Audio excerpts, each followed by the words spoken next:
ত্রয়োদশ জাতীয় সংসদ নির্বাচন এবং গণভোটের জন্য একেবারে প্রস্তুতি নিয়ে ফেলেছে। শেষ মুহূর্তের প্রস্তুতিগুলো চলছে। তফসিল ঘোষণার পর থেকে বিভিন্ন আইনশৃঙ্খলা বাহিনী পরিস্থিতি নিয়ন্ত্রণে কাজ করছে।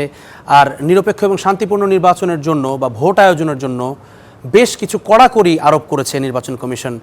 এবং সেখানকার শেষ মুহূর্তের খবর জানতে আমাদের সহকর্মী জিসান আহমেদের সঙ্গে যুক্ত হচ্ছি আমরা। জিসান আমাদেরকে জানাবেন, নির্বাচন কমিশনে তো মানে পুরো যে আয়োজন ভোটের নিয়ন্ত্রণের জায়গা হচ্ছে এই নির্বাচন কমিশন, সেখানে কি চলছে এখন? কর্মকর্তাদের ভেতরে সেই উত্তেজনা, সেই ব্যস্ততা দেখছেন কিনা?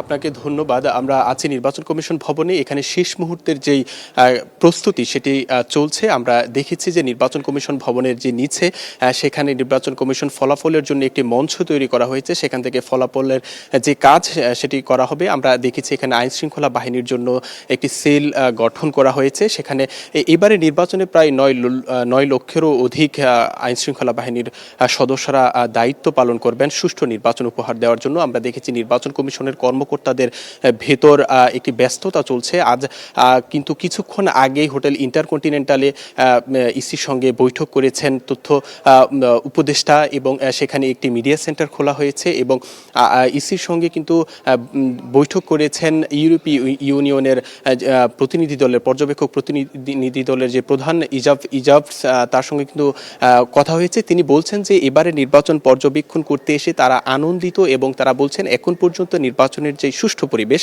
এ নিয়ে তারা সন্তুষ্ট এবং তারা বলছেন তারা কোনো দলের হয়ে কাজ করতে চান না। তারা চান এবারে নির্বাচনে নারী সহ সংখ্যালঘু যারা রয়েছে তারা যেন সুষ্ঠুভাবে তারা তাদের পছন্দের প্রার্থীকে ভোট দিতে পারেন, সেই ব্যবস্থা যেন করা হয়। তবে তারা বলছেন এখন পর্যন্ত নির্বাচনের যে পরিবেশ সেটি নিয়ে তারা সন্তুষ্ট।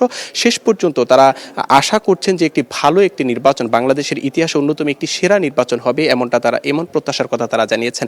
তবে আজকে দুপুরের পরে অর্থাৎ বিকেলের দিকে কিন্তু নির্বাচন কমিশনার যে আবুল ফজল মোহাম্মদ সানাউল্লাহ তিনি সাংবাদিকদের সঙ্গে কথা বলবেন। আমরা যেটুকু জানতে পেরেছি তিনি নির্বাচনের সার্বিক বিষয় তিনি জানাবেন এবং দুপুর 12:30টার দিকে প্রধান নির্বাচন কমিশনারের সঙ্গে আবারও পর্যবেক্ষক দলের সদস্যরা আসবেন, তারা কথা বলবেন। শেষ মুহূর্তে নির্বাচন কমিশনের কি প্রস্তুতি চলছে সে সম্পর্কে হয়তোবা তারা জানবেন। পরবর্তীতে যদি এই সম্পর্কে আমরা জানতে পারি আপনাকে অবশ্যই জানিয়ে দিব। আমরা দেখেছি এখানে নির্বাচন কমিশনের যে কর্মকর্তারা রয়েছেন তাদের ব্যস্ত সময় পার করছে। আমরা নির্বাচন কমিশনের যে নিচে সেখানে অনেকগুলো বুথ করা হয়েছে।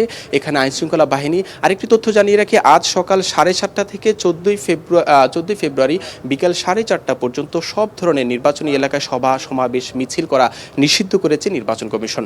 এই ছিল আমার কাছে নির্বাচন কমিশন থেকে সবশেষ। জ্যাভলিন। ধন্যবাদ জিসান।